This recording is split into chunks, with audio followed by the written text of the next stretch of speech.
Salawat terjadi salam semoga senantiasa tercurah dilimpahkan kepada Nabi besar kita Muhammad sallallahu alaihi wasallam, juga kepada keluarganya, segenap para sahabatnya, serta orang-orang yang senantiasa meniti jalan mereka hingga hari kiamat.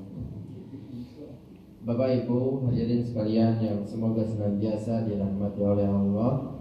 Seperti biasa, kajian kita di pekan yang kedua ini membahas kitab salah satu usul.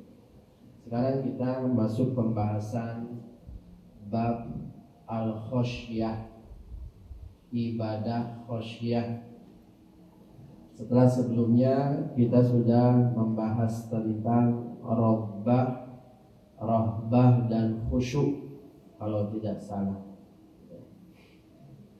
Ibadah khosyah atau khosyah maknanya itu dekat kepada al-khauf yang sudah kita bahas, alias rasa takut, khauf gitu.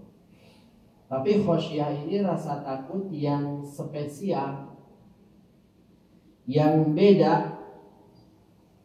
Kenapa? Karena khosyah ini rasa takut yang didasari oleh ilmu. Nah, itu bedanya.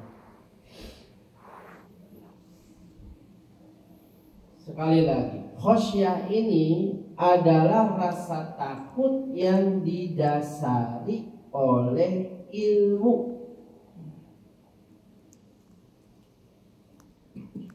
Contoh misalnya, ada seseorang yang takut kepada bapak A, kepada si A, tapi seseorang tersebut nggak tahu apakah si A ini bisa membahayakan dia, menyakiti dia, mencelakakan dia. Ini namanya rasa takut.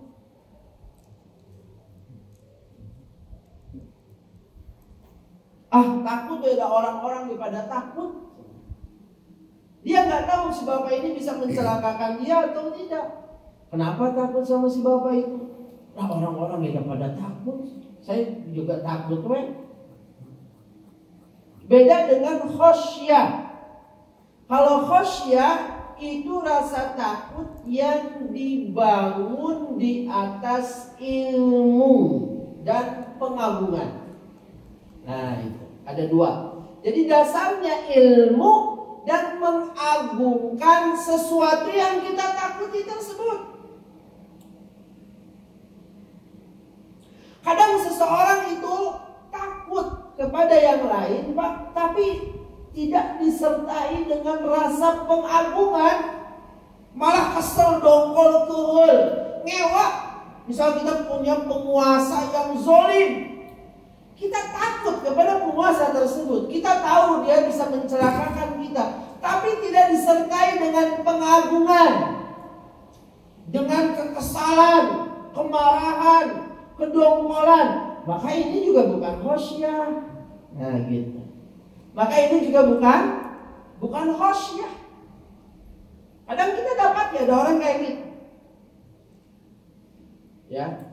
Jadi sekali lagi, khosyah adalah al-khauf, rasa takut al-mabni alal ilmi wa ta'zim, rasa takut yang dibangun di atas ilmu dan pengagungan. Kata Syekh Muhammad bin Shalih Al-Utsaimin, beliau mengatakan ketika mendefinisikan khosyah, khosyah adalah, kata beliau, al-khauf al-mabni alal ilmi bi'azamati man yakhshahu wa kamali sultanihi.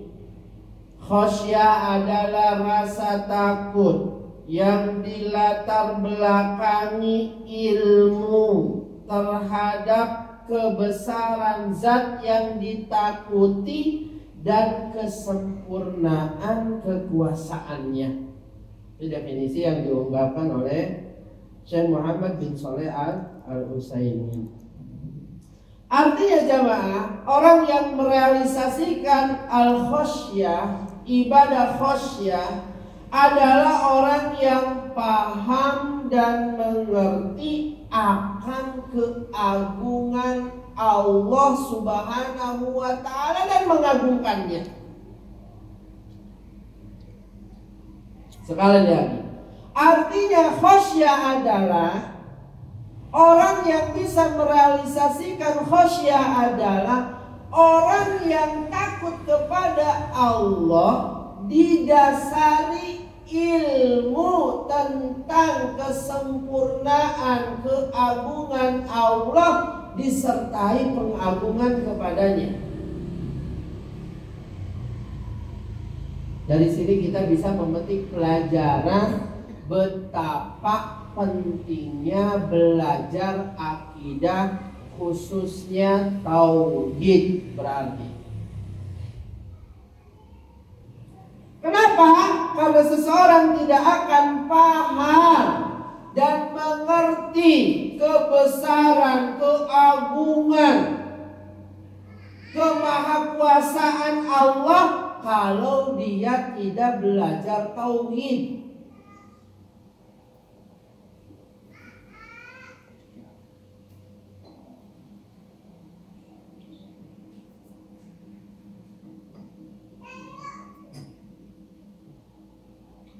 Kira-kira seseorang yang nggak belajar tauhid, dia nggak, kalau cuma ikut-ikutan saja, bisa nggak merealisasikan khasyah ini? Nggak bisa. Makanya Allah menyatakan di dalam Al-Quran apa? Innama yakhsha. Nah, ada kata yakhsha, ada kata khasyah.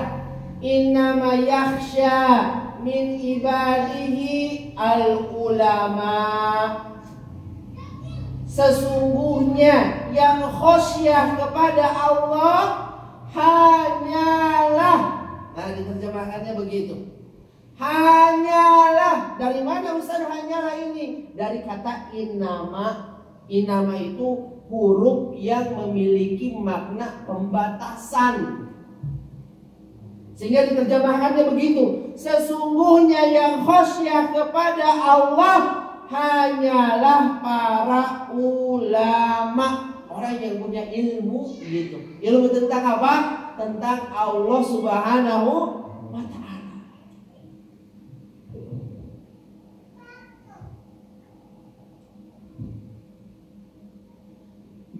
Ilmu tentang Allah Subhanahu wa ta'ala.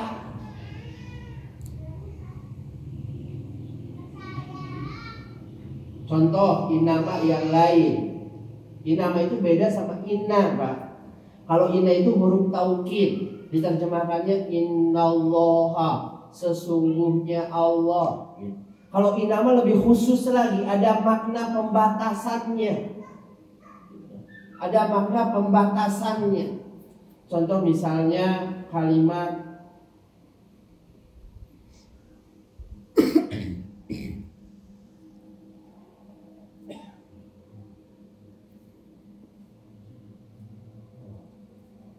apa, Pak?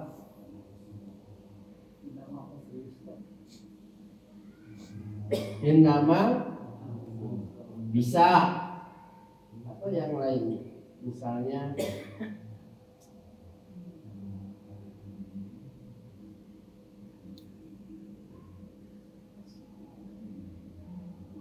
ya, ingat saya sekarang.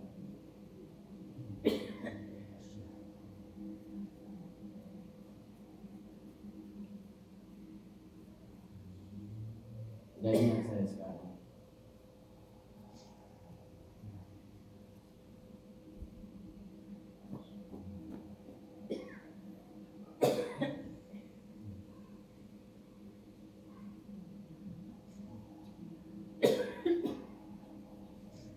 Atau misal seperti firman Allah, innamal mu'minuna ikhwah. Nah, itu juga ada pembatasan. Sejatinya orang-orang beriman itu bersaudara. Innamal mu'minuna ikhwah, kata Allah. Sejatinya, kita terjemahkan, Orang-orang beriman itu bersaudara. Baik, kita lanjutkan. Dari firman Allah, innama yakhsha min ibadihil ulama, sesungguhnya yang takut, yang khasyah kepada Allah hanyalah ulama. Berarti semakin kenal seseorang kepada Allah, semakin banyak dan besar khasyahnya kepada Allah. Sebaliknya, semakin gak kenal seseorang dengan Allah, semakin sedikit rasa khasyahnya kepada Allah Subhanahu wa ta'ala.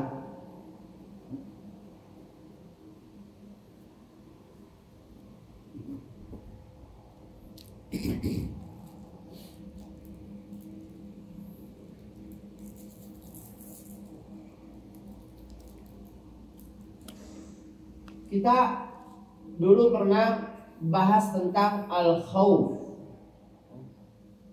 Tentang al-khawf, rasa takut. Kalau khasyah lebih khusus lagi.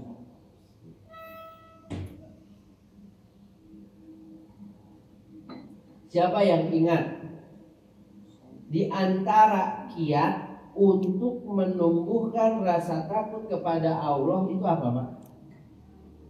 Di antaranya tadi, yang pertama mengenal nama-nama dan sifat Allah. Ini yang paling penting.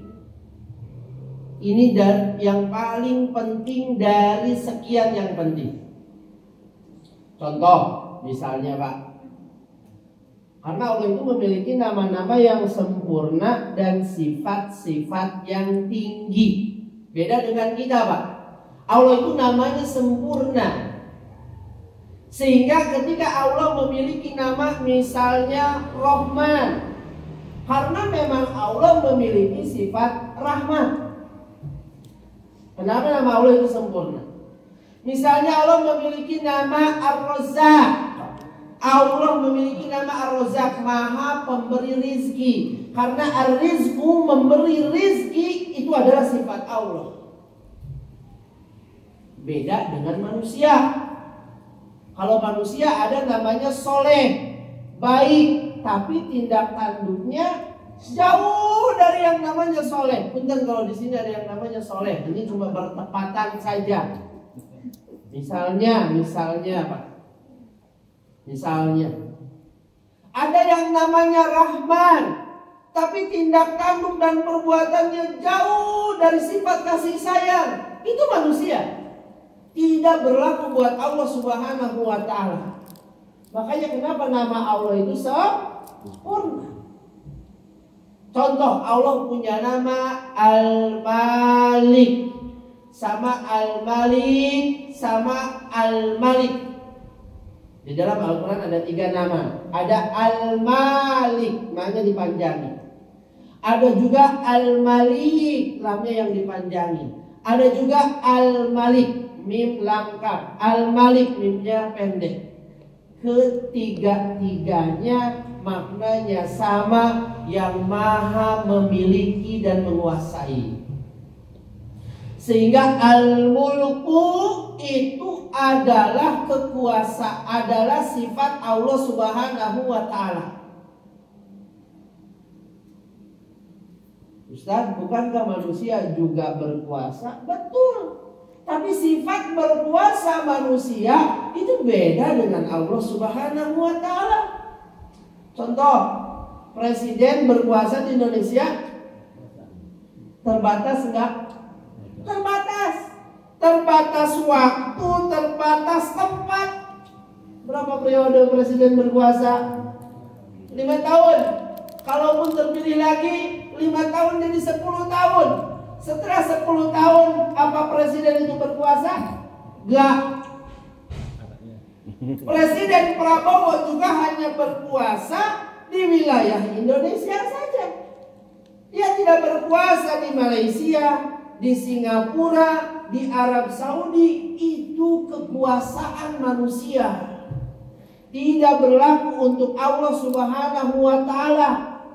Kalau kekuasaan Allah itu tidak terbatas waktu, waktu, tempat, dan apapun juga. Allah zat yang maha memiliki dan menguasai. Sampai kapan, Pak? Sampai nggak ada batasnya. Sampai hari kiamat, setelah hari kiamat, terus selama-lamanya. Apa yang dikuasai sama Allah? Segala sesuatu. Kesehatan kita, rizki kita, hidayah kita, urusan surga neraka kita, urusan anak kita, urusan istri kita. Makanya kita harus takut kepada Allah.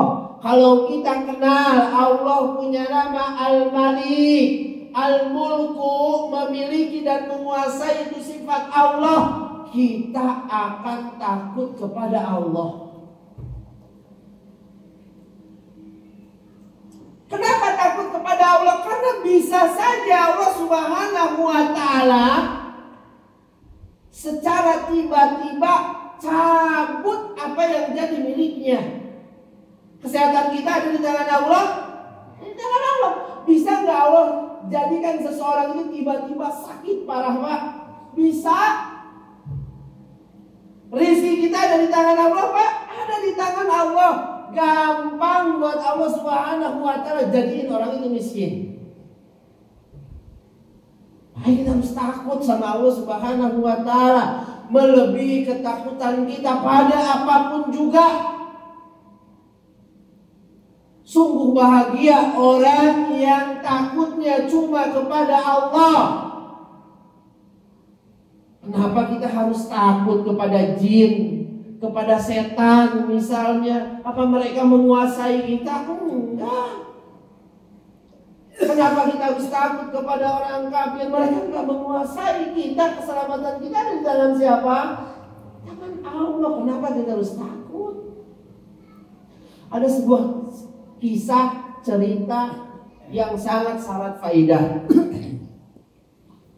Kisah ini dibawakan oleh Imam Ibnu Hazm. Maaf salah. Kisah ini dibawakan oleh Imam Abu Hatim, bukan Ibnu Hazm, di dalam kitabnya Al-I'tibar. Jadi ceritanya jamaah yang dimuliakan oleh Allah Subhanahu wa ta'ala, di zaman dulu diceritakan oleh Imam Abu Hatim, di sebuah tempat di Arab sana ada dua orang bersaudara, saudara sepupuan, dua-duanya laki-laki, dan mereka hubungan persaudaraannya itu sangat hangat dan erat sekali. Saling mencintai, saling menyayangi, saling melindungi, saling melengkapi, saling bantu. Lalu kata Imam Abu Hatim, kemudian Allah luaskan rizki keduanya. Tiba-tiba kaya mendadak, Pak. Nggak diceritain tuh kaya mendadaknya. Kenapa? Apa nemu harta korun misalnya? Kenapa harta karun disebut harta korun? Karena si korun kan hartanya dibenamkan sama Allah ke bumi, Pak. Itu siksa Allah atas si korun, sehingga katalahlah gitu. Katalahlah itu bahasa Indonesianya apa kan? Terkenalah. Kalau ada harta ditemukan, oh ini harta karun, maksudnya harta si korun yang Allah benamkan ke dalam bumi. Sehingga kaya mendadak, rumahnya jadi bagus dibangun, ternaknya jadi banyak, sapinya banyak, untanya banyak, dombanya banyak.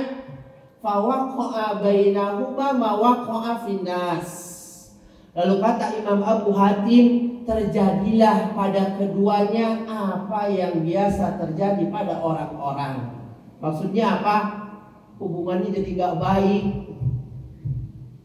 Ketika miskin, hubungan persaudaraannya baik, saling cinta, saling bantu, saling sayang. Ketika kaya, mulai ribut, mulai saling hasad, mulai saling dengki, mulai saling membelakangi, mulai saling gak nanya.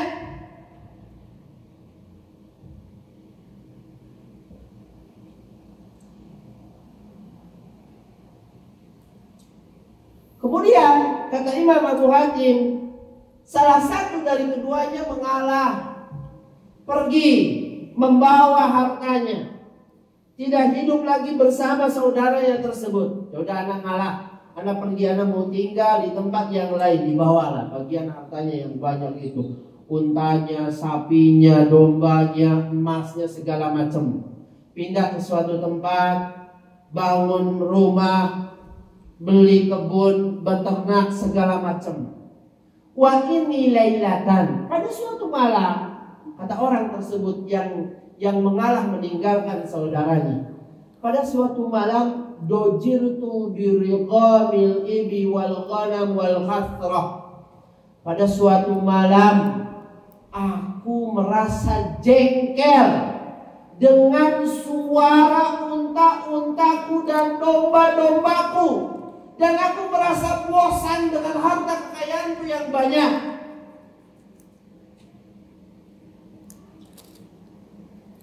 Fadhahabtu ila al-jabal ma ibni as-saghir. Lalu aku pergi naik ke atas gunung membawa anakku yang masih kecil untuk mencari ketenangan dan kebahagiaan. Untuk mencari ketenangan dan kebahagiaan. Gak disebutkan istrinya kemana, kenapa gak diajak. Disebutkannya seperti itu, kata Imam Abu Hatim. Ketika aku sampai di atas gunung, tiba-tiba aku melihat banjir bandang yang sangat besar. Kemudian banjir bandang tersebut seketika menghanyutkan seluruh hartaku. Tinggal lihat, Pak, mudah bagi Allah Subhanahu wa ta'ala membolak-balikan keadaan seseorang. Maka harus takut kepada Allah Subhanahu wa ta'ala yang menjadi syahidnya. Banyak pelajarannya kalau kita mau petik dari kisah tersebut. Ini yang menjadi syahidnya dia. Seketika Allah hanyutkan sehingga untanya yang banyak, dombanya yang banyak, hartanya yang banyak hanyut, rumahnya yang besar yang bagus tenggelam. Fasya'artu anni asyaddu nasi miskinan. Maka ketika itu aku sadar aku adalah orang yang paling miskin di dunia ini. Punya apa-apa lagi. Ketika itu kata beliau, aku melihat ada seekor untaku talinya nyangkut di batang pohon. Lalu aku turun dari gunung tersebut, hendak mengambil unta tersebut. Ditaruhlah anakku di gunung tersebut, ditinggalkan. Lalu aku turun dari atas gunung ke bawah. Ketika aku sudah sampai menarik talinya, ternyata derasnya air tidak bisa aku tahan, sehingga unta itu pun hanyut. Ikut hanyut. Fadhahabtu ilal jabal, lalu aku pergi ke atas gunung lagi. Fawajadtu ibni akalahu dhi'bu. Ketika aku sampai di atas gunung, aku dapati ternyata anakku sudah mati dimakan serigala. Udah benar-benar gak punya apa-apa. Lihat, Pak, mudah buat Allah Subhanahu wa ta'ala. Karena kekuasaan itu ada di tangan Allah. Allah yang menguasai rizki kita, kesehatan kita, urusan kita, urusan anak kita, urusan kerjaan kita, urusan istri kita. Semuanya ada di tangan Allah Subhanahu wa ta'ala. Lalu orang tersebut menceritakan, ketika banjir itu sudah surut, aku pergi menemui saudaraku. Aku ingin mengabarkan tentang musibah yang menimpaku. Semoga dia sudi untuk membantuku. Ketika sampai kepada saudaranya yang tadi yang ribut itu, yang tadinya hangat, harmonis, baik persaudaraannya, ternyata sesampai sana setelah dikabarkan tentang musibahnya, bukan dibantu malah diketawain. Malah dipuas sama saudaranya itu. Sehingga apa yang dikatakan oleh saudaraku, demi Allah lebih menyakitkan dibandingkan harta yang hilang darimu semua. Puas ya itu bahasa orang munti bahula gitu mana itu. Puas. Kata saudaranya. Apa yang dikatakan oleh saudaraku itu lebih menyakitkan dibandingkan musibah yang telah menghilangkan harta dan anakku. Aku pun pergi meninggalkan saudaraku ke kota yang namanya Damaskus. Sekarang masih Damaskus namanya, di Suriah sekarang. Sesampainya di Damaskus, aku mendengar Raja Abdul Malik bin Marwan sedang bersedih karena salah satu buah hatinya meninggal dunia. Tersiar kabar bahwa raja sedang sedih, buah hatinya meninggal dunia. Lalu aku berinisiatif untuk menemui raja. Aku ingin mengabarkan kepadanya bahwa ada orang di dunia ini yang musibahnya jauh lebih besar dari raja, agar si raja bisa terhibur dan tidak sedih lagi. Fadhahabtu, lalu aku pergi ke istana. Aku meminta izin kepada penjaga untuk menemui raja. Fa'udhintu, aku diizinkan akhirnya bertemu dengan raja. Disampaikanlah musibah yang menimpanya. Lalu sang raja ketika itu seketika langsung senyum dan mengatakan, ternyata ada orang di dunia ini yang musibahnya jauh lebih besar dibandingkan aku. Seketika jadi senyum, seketika jadi gembira, seketika jadi enggak murung lagi. Ya. Wa a'tani malan katsiran fasirtu ghaniyan. Lalu sang raja memberikan harta kepadaku yang sangat banyak sehingga kondisi ekonomiku jadi baik lagi. Aku jadi orang kaya lagi. Karena merasa udah terhibur, si raja akhirnya nih, harta buat kamu. Lihat Pak, seketika balik lagi. Kondisinya udah kaya di atas, jelek tadi kan. Habis anu hartanya. Enggak lama buat Allah gampang balikin lagi.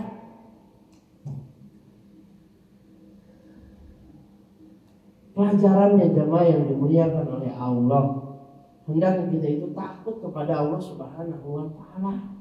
Dan ketakutan kita itu dibuktikan dengan menjalankan perintah Allah dan menjauhi larangannya. Kenapa kita harus takut Ustaz sama Allah? Karena semua urusan kita ada di tangan Allah. Udah buat Allah jadiin orang ini yang tadinya soleh jadi jahat bahkan murtad. Gampang buat Allah. Mudah buat Allah jadiin orang ini yang tadinya kaya raya jadi miskin, yang tadinya di atas jadi rendah.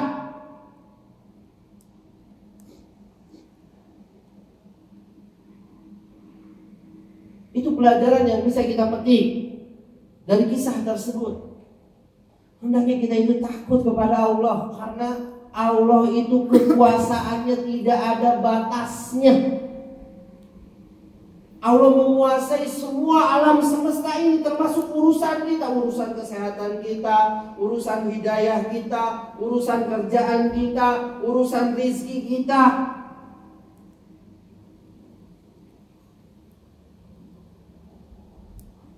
Di antara pelajaran lain yang bisa kita petik dari kisah tersebut, betapa bahayanya dunia. Lihat, yang tadinya miskin, Pak, harmonis, hangat, akur, saling sayang, ketika kaya, mulai bertengkar, cekcok, saling iri dengki. Makanya Nabi mengatakan apa? Laisal faqru akhsha alaikum, kata Nabi. Bukan kemiskinan yang aku takutkan kepada kalian. Yang aku takutkan kepada kalian, kata Nabi sallallahu alaihi wasallam, an yabsutallahu alaikum. atau antum satu alaikum dunya, yang aku takutkan kepada kalian benar-benar dibukakan segala pintu-pintu dunia kepada kalian. Itu yang ditakutkan kepada Nabi oleh Nabi Shallallahu Alaihi Wasallam. Sebagaimana dunia telah dibukakan kepada orang-orang sebelum kalian, lalu kalian berlomba-lomba mengerjakan dunia sebagaimana mereka dulu berlomba-lomba mengejar dunia. Lalu kalian binasa karena mengejar dunia sebagaimana orang sebelum kalian binasa mengejar-ngejar dunia.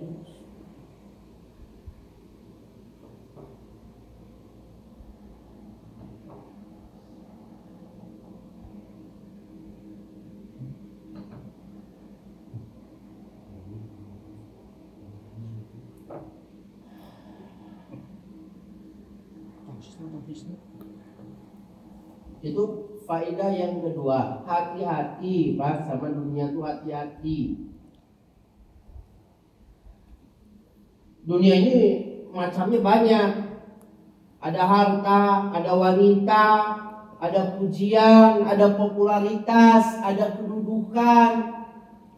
Hati-hati dengan dunia.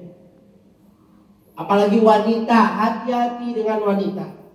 Kadang orang Pak kuat dengan fitnah dunia selain wanita, disogok uang miliaran, dia tidak bergeming. Enggak. Disogok sama rumah enggak, disogok sama mobil enggak. Tapi ketika dikasih wanita, kalah langsung. Hati-hati dengan dunia. Itu pelajaran yang kedua yang bisa kita petik. Pelajaran yang ketiga, dunia senikmat apapun punya efek samping.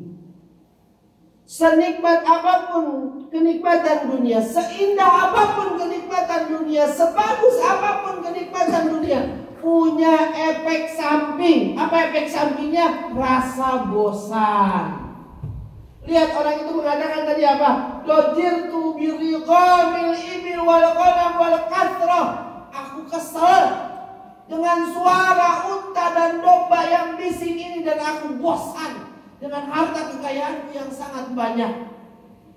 Kita aja kan seringnya kalau beli HP baru, Oppo berapa sekarang paling baru?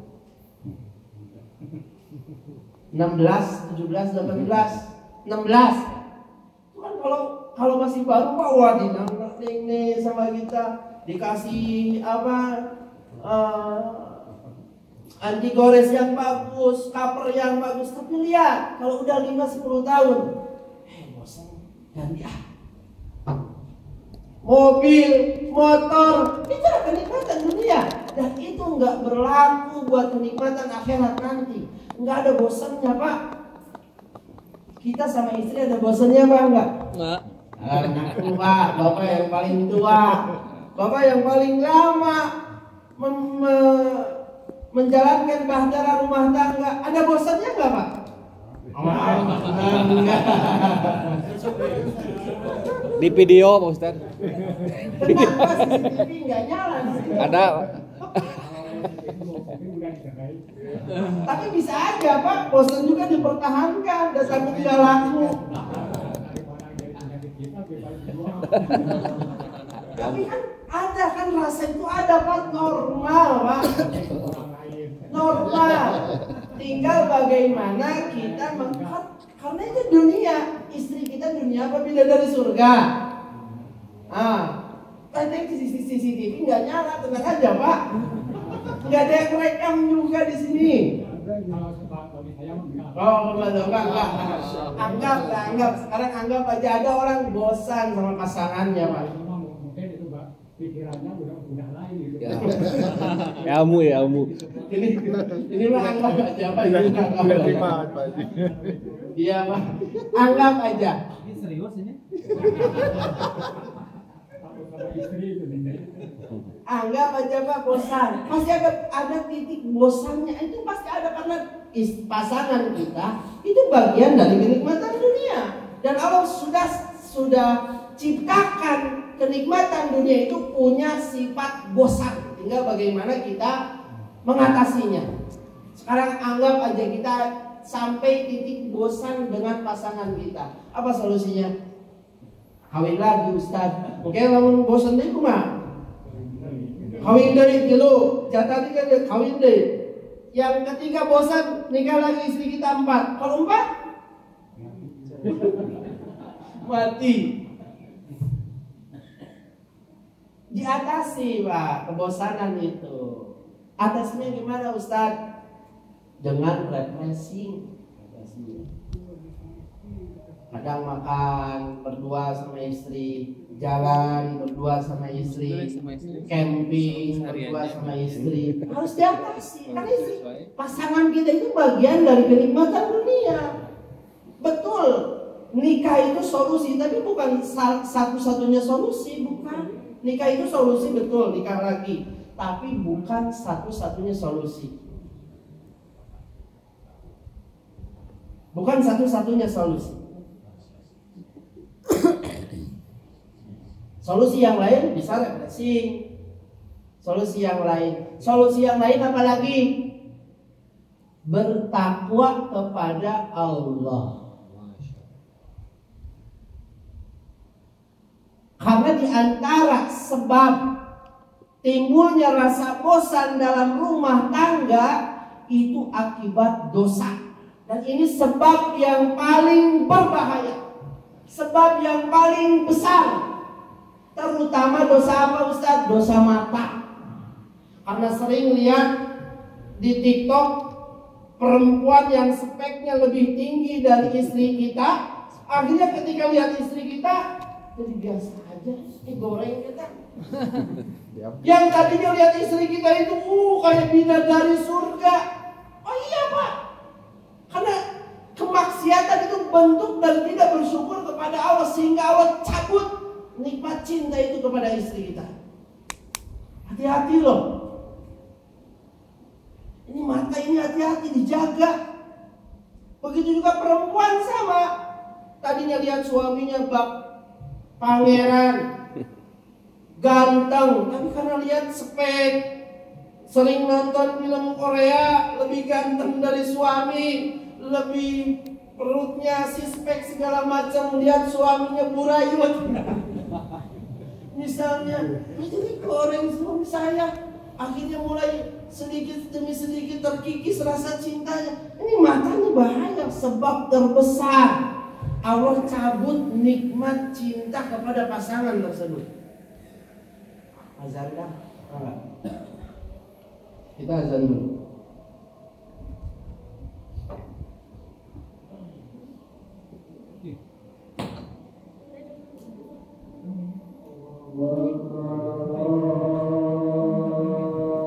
Pak, saya bercanda. Bercanda apa?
Bismillah.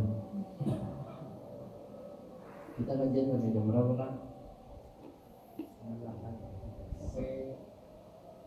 19 apa tadi? Makanya kita lanjutkan.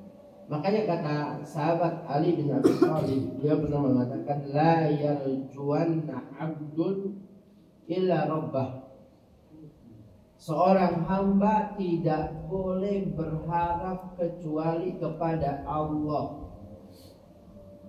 Wala yakhafanna illa rabbah, dan seorang hamba juga tidak boleh takut kecuali kepada dosanya. Kenapa Ustaz takut sama dosa? Karena dosa itu punya efek buruk, Pak. Di antara efek buruk dosa tadi, dicabut oleh Allah Subhanahu wa Ta'ala nikmat sayang, nikmat cinta kepada pasangan kita gara-gara kita tidak menjaga mata kita.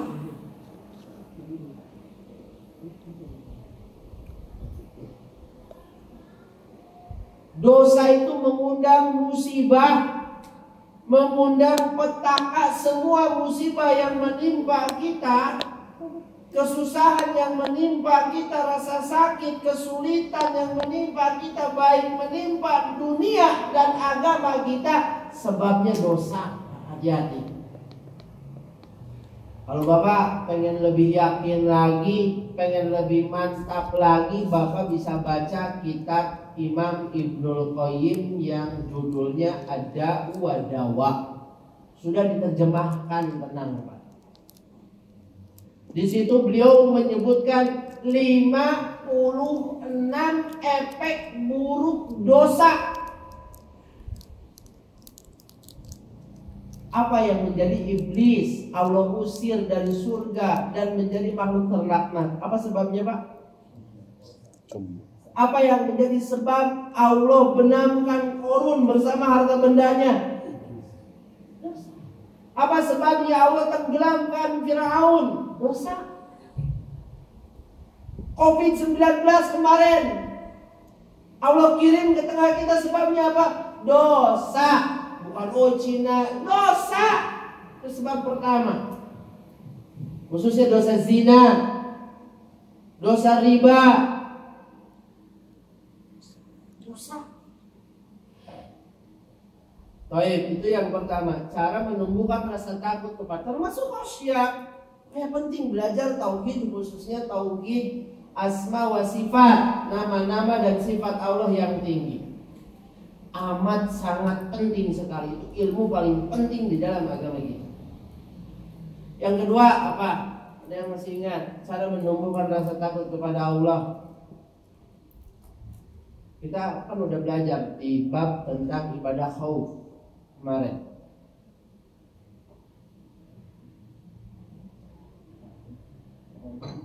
Yang kedua, menyadari kekurangan diri. Kekurangan apa Ustaz? Segala-galanya kita itu kurang. Ibadahnya kurang, syukurnya kurang, imannya kurang, taatnya kurang, takwanya kurang.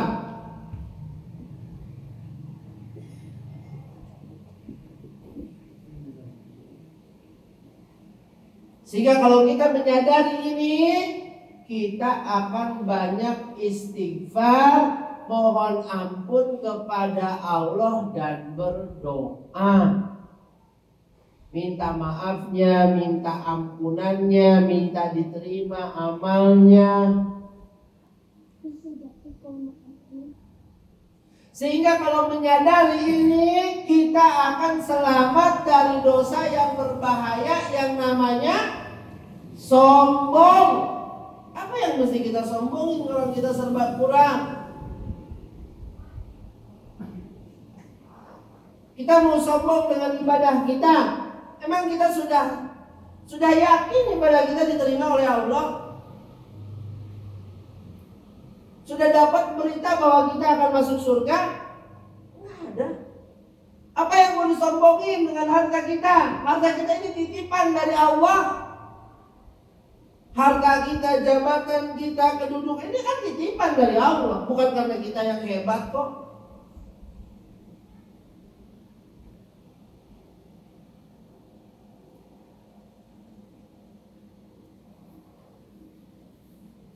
Itu yang kedua, sadari kekurangan diri kita. Kita itu serba kurang, sedangkan segala sesuatu Allah yang menguasainya. Sehingga kalau kita menyadari ini, kita akan banyak beristighfar, minta maaf, minta ampun, berdoa, semakin dekat dengan Allah Subhanahu wa Ta'ala. Khawatir Allah cabut apa yang menjadi milik dan kekuasaannya dari kita.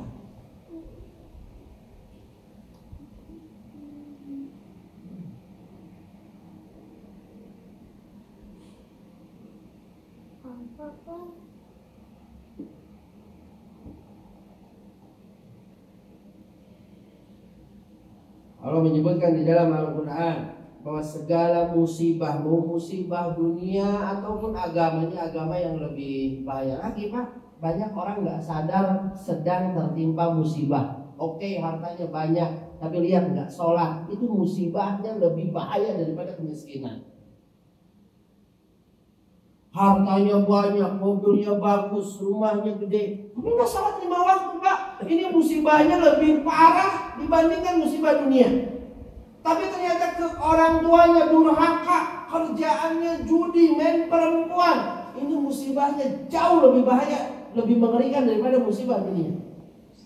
Kata Allah Subhanahu wa Ta'ala di dalam Al-Quran, seperti surat Asy-Syura ayat 30. Allah berfirman, wa ma asabakum min musibatin fa bima kasabat aydikum wa ya'fu an katsir.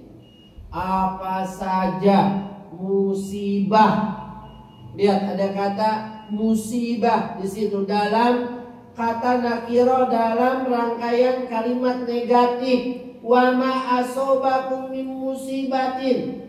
Tidak ada satupun musibah yang menimpa kalian. Itu berarti menunjukkan keumuman, baik musibah dunia atau musibah agama. Yang menimpa kalian melainkan karena sebab dosa-dosa yang kalian lakukan. Itu penting untuk kita baca buku adat wadawa. Kalau bisa masjid beli, taruh di situ. Biar kita semakin takut kepada Allah, semakin tidak meremehkan perbuatan dosa. Dosa itu punya efek buruk. Di antara efek buruk dosa kata Nabi, inna rajula la yuhramu rizqa bi dhanbin yusibuh. Sesungguhnya ada seseorang yang rizkinya Allah tahan karena dosa yang diperbuatnya. Tuh, jadi ada efek buruk dosa Pak. Rizkinya Allah tahan, rizkinya Allah halangi, sehingga mungkin saja orang tersebut rizkinya jadi seret, rizkinya jadi sedikit, usahanya bangkrut, dagangnya nggak laku, gara-gara dosa. Imam Ibnu Qayyim menyebutkan 56 kurang lebih efek buruk dosa yang akan menimpa pelakunya. Hati-hati dengan perbuatan dosa.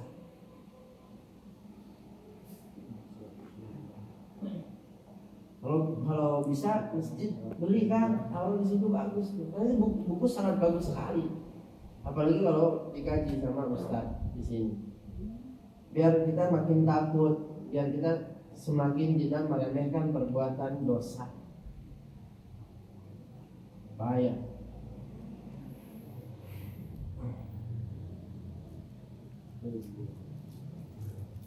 Baik. Sekarang masuk bab penjelasan tentang buah manis khosyah. Kita nggak banyak. Apa sih buah manisnya? Kalau kita khosyah kepada Allah, kalau kita takut kepada Allah Subhanahu, disertai dengan ilmu ya. Khosyah tadi udah dijelaskan. Rasa takut yang dilatar belakangi pengetahuan tentang Allah. Yang pertama,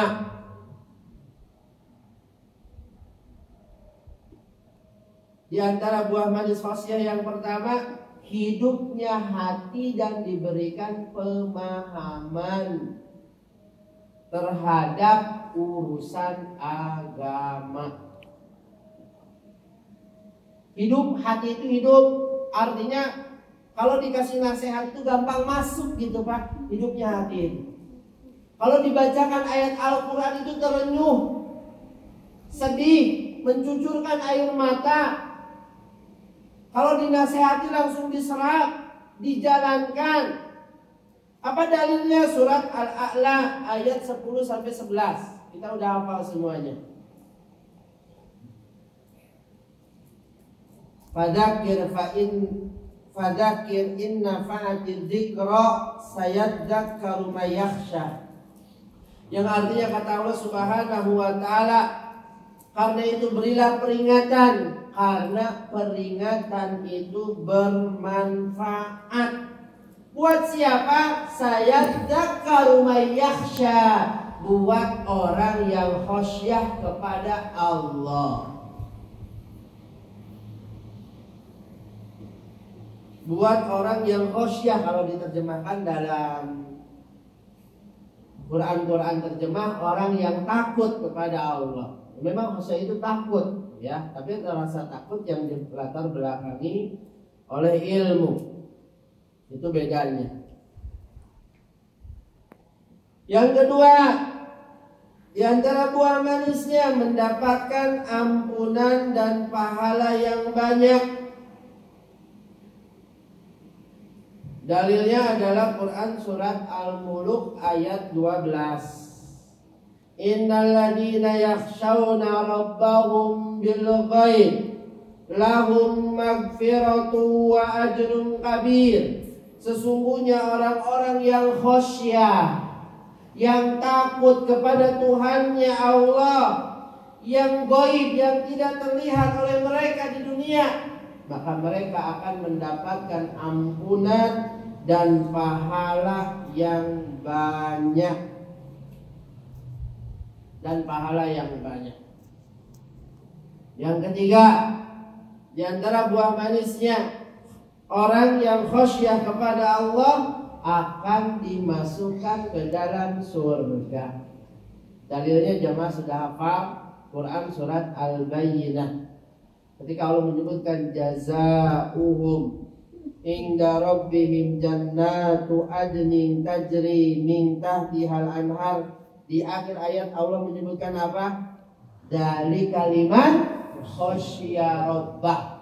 Surga yang penuh dengan kenikmatan tersebut liman khasya rabbah, buat orang yang khasyah kepada Allah, buat orang yang takut kepada Allah Subhanahu wa taala. Untuk yang lain, sehingga dia menjalankan perintah Allah kalau takut, menjauhi larangannya. Itu efek baik dari rasa takut kepada Allah Subhanahu wa taala. Semakin dekat kepada Allah, ini diantara keunikan rasa takut. Beda dengan rasa takut kepada yang lain. Kalau kita takut dari sesuatu pasti dijauhi, betul Pak? Kalau kita takut kepada Allah, justru kita dekati Allah itu, bukan dijauhi. Kita takut singa, jauhin singa. Kita takut dari makanan yang berbahaya, dijauhin makanan berbahaya. Lihat, takut kepada Allah itu bukan menjauh, justru kita semakin mendekat kepada Allah. Dengan cara menjalankan perintahnya dan menjauhi larangannya. Dipepet terus Allah Subhanahu wa ta'ala. Yang terakhir, di antara buah manis rasa takut kepada Allah atau khasyah, pelakunya akan digolongkan ke dalam barisan ulama. Dalilnya tadi ayat yang pertama dibaca, ya. Di awal kajian surat Fatir ayat 28, innama yakhsyallaha min ibadihil ulama. Sejatinya yang takut kepada Allah hanyalah orang yang punya ilmu. Adalah ulama, maksudnya orang yang punya ilmu. Ilmu tentang apa? Ilmu tentang Allah Subhanahu wa ta'ala. Makanya sepertiga Al-Quran isinya apa? Isinya adalah tentang Allah Subhanahu wa Ta'ala. Karena kenapa sepertiga Al-Quran isinya tentang Allah? Karena ini ilmu yang paling penting di dalam agama kita. Al-Quran itu kalau kita bagi sepertiga isinya adalah tentang Allah, tentang namanya, tentang perbuatannya, tentang sifatnya, tentang haknya. Sepertiganya lagi tentang hukum-hukum, tentang hukum-hukum. Sepertiganya lagi tentang apa? Tentang kisah-kisah, agar kita memetik pelajaran dari kisah tersebut.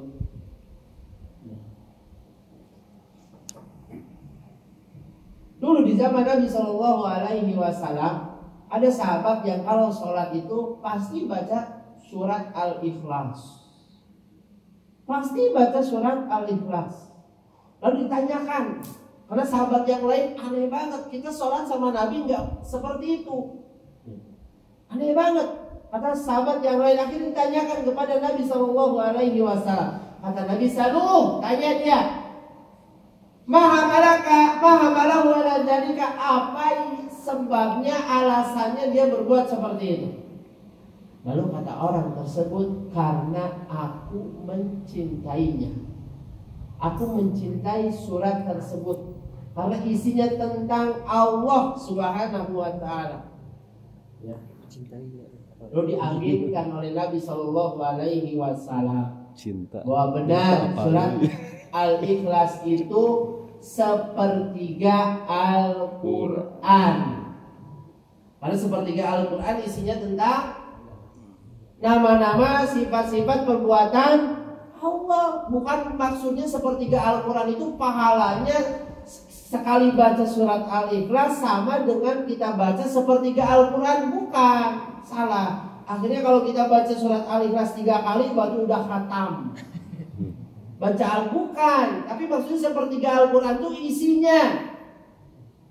Karena sepertiga Al-Quran isinya adalah tentang Allah, tentang namanya, tentang sifatnya.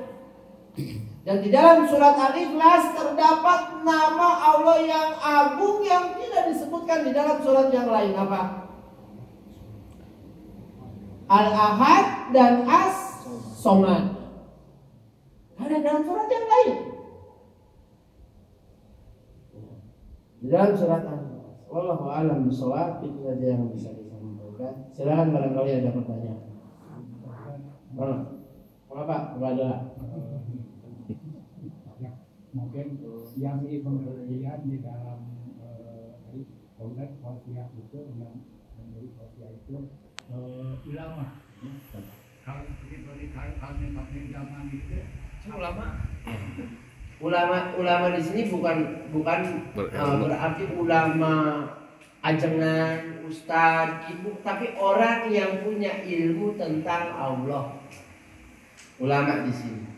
Ulama itu dalam bahasa Arab bentuk plural dari alim. Alim itu orang yang punya ilmu. Nah, orang punya ilmu tentang apa? Tentang Allah, gitu Bang.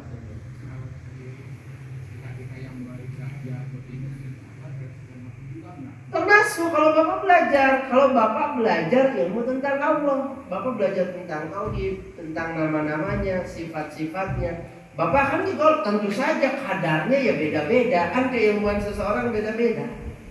Ya, keilmuan seseorang beda-beda. Ilmu yang Bapak punya tentang Allah nggak bisa disamain dengan ajaran dong. Tapi Bapak juga sama, termasuk golongan ulama yang khasnya kepada Allah Subhanahu wa Ta'ala. Bukan arti Bapak ulama jadi rujukan, boleh khutbah, bukan.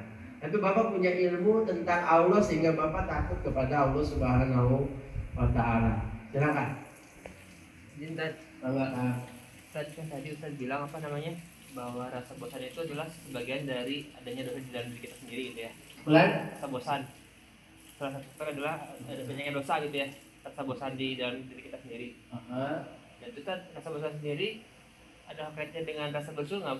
Rasa bersyukur. Oh jelas. Karena perbuatan maksiat itu bentuk tidak bersyukur kepada Allah. Kan kita udah belajar syukur itu rukunnya ada 3. Yang pertama meyakini nikmat itu datang Dari Allah.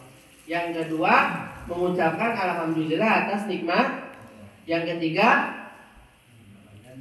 menggunakan nikmat tersebut untuk hal-hal yang diridhoi. Sekarang kita praktekkan. Mata nikmat bukan? Berarti cara bersyukurnya gimana? Yang ini nikmat ini dari ucapkan alham dan lihat yang baik. Berarti kalau kita bersyukur, lihatnya yang tidak baik kan? Begitu juga berlaku dengan yang lain. Harta, cara bersyukurnya itu kayak gitu, Pak. Mohon maaf. Bukan bersyukurnya itu undang orang-orang gitu. Makan bukan. Ada yang lebih penting. Bapak mau bersyukur atas nikmat mobil Bapak bagus, baru. Pakai mobil itu untuk kebaikan. Bapak mau bersyukur harta Bapak banyak, gaji Bapak naik.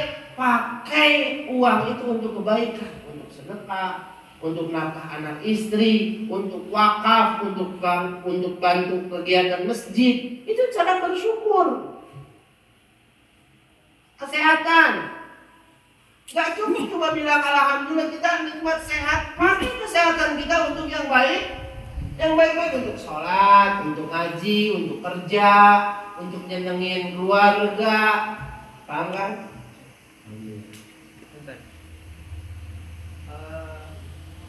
Sebenarnya kita mendoakan tuntutan untuk penjahat, misalnya untuk koruptor, untuk penjahat penguasa misalnya gitu, yang diktator, itu boleh doakan menolong laknat dia. Atau lebih baik kita mendoakan kita ya? Yang lebih baik yang mana kita? Mendoakan keburukan kepada orang yang menzalimi kita.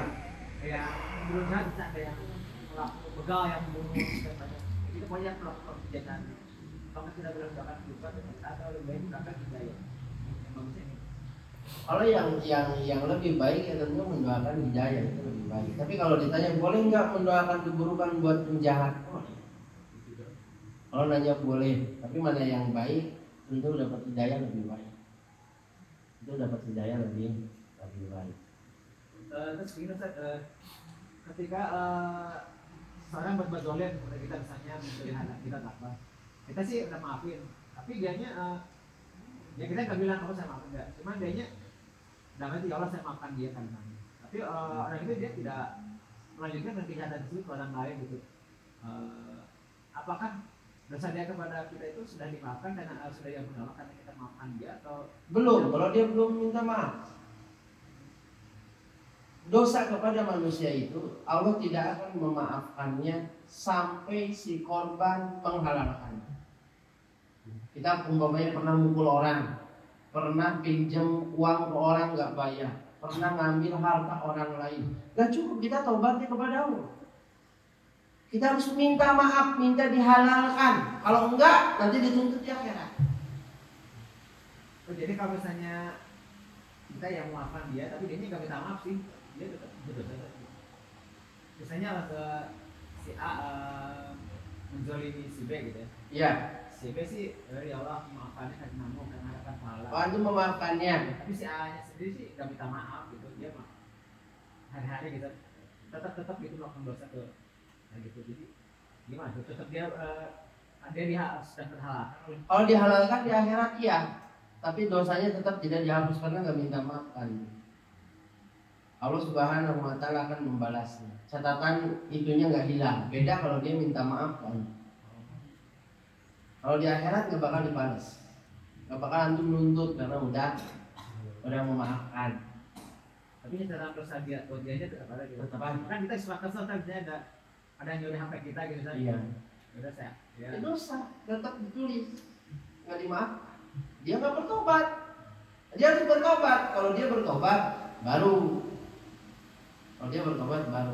Allah memaafkan.